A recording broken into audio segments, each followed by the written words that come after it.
ಕನ್ನಡಿಗ conductor ಮೇಲೆ ಹಲ್ಲೆ ಖಂಡಿಸಿ ದೊಡ್ಡ ಮಟ್ಟದಲ್ಲಿ ಪ್ರೊಟೆಸ್ಟ್. ಬೆಳಗಾವಿ ಕೇಂದ್ರ ಬಸ್ ನಿಲ್ದಾಣದಲ್ಲಿ ಬೃಹತ್ ಪ್ರತಿಭಟನೆ.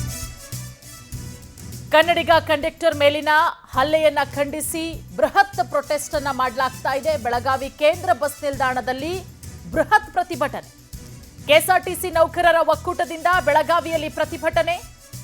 ಎಂಇಎಸ್ ಪುಂಡರ ವಿರುದ್ಧ ಧಿಕ್ಕಾರ ಕೂಗಿ ಪ್ರತಿಭಟನಾಕಾರರು ತಮ್ಮ ಆಕ್ರೋಶವನ್ನ ವ್ಯಕ್ತಪಡಿಸ್ತಾ ಇದ್ದಾರೆ. ಹಲ್ಲೆ ಮಾಡಿದವರ ಮೇಲೆ ಗೂಂಡಾ ಕಾಯ್ದೆಯನ್ನ ಹಾಕಬೇಕು, ಕಂಡಕ್ಟರ್ ಮೇಲಿನ ಕೇಸನ್ನ ವಾಪಸ್ ಪಡಿಬೇಕು ಅಂತ ಹೇಳಿ ಪ್ರತಿಭಟನಾಕಾರರು ಒತ್ತಾಯ ಮಾಡಿದ್ದಾರೆ. ಇನ್ನು ಪ್ರತಿಭಟನಾ ಸ್ಥಳಕ್ಕೆ ಡಿಸಿ ಕಮಿಷನರ್ ಎಡಮಾಟಿನ್ ಭೇಟಿ ಕೊಟ್ಟರು. ಪ್ರತಿಭಟನಾಕಾರರ ಮನವನ್ನ ಒಲಿಸಿದ್ದಾರೆ ಡಿಸಿ ಹಾಗೆ ಕಮಿಷನರ್.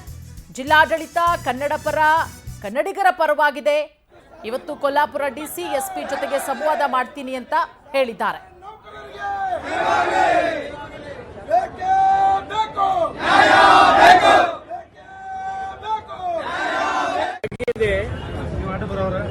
ಇದು ಇದನ್ನು ನಾವು ಜಿಲ್ಲಾಡಳಿತದಿಂದನೂ ನಾವು ಖಂಡಿಸ್ತಾ ಇದ್ದೀವಿ. ಮೊದಲನೇ ವಿಚಾರ.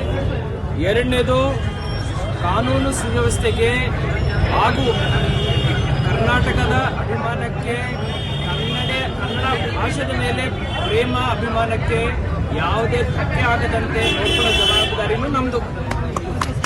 ಮೂರನೇ ವಿಚಾರ, ಅಂತಿಮ ವಿಚಾರ. ಇವತ್ತು ನಾನು, ನಮ್ಮ CP ಅವರು ಮತ್ತು ಮಹಾರಾಷ್ಟ್ರದಲ್ಲಿರುವಂಥ ಕೋಲ್ಹಾಪುರ್ DC ಕಲೆಕ್ಟರ್ ಮತ್ತು ಅಲ್ಲಿರುವಂಥ SP ಅವರು ನಾವೆಲ್ಲರೂ ಕೂತ್ಕೊಂಡು ವಿಡಿಯೋ ಸಂವಾದದ ಮುಖಾಂತರ ಇವತ್ತು ಒಂದು ಪೀಸ್ ಕಮಿಟಿ ಮೀಟಿಂಗನ್ನು ಮಾಡ್ತಾ ಇದ್ದೀವಿ. ಇಲ್ಲಿಂದ ಬಸ್ಗಳು ಆಚೆ ಹೋದಾಗ ತೊಂದರೆ ಆಗದಂತೆ ಅವ್ರು ನೋಡ್ಕೊಳ್ತಾರೆ. ಅವರ ಬಸ್ಗಳು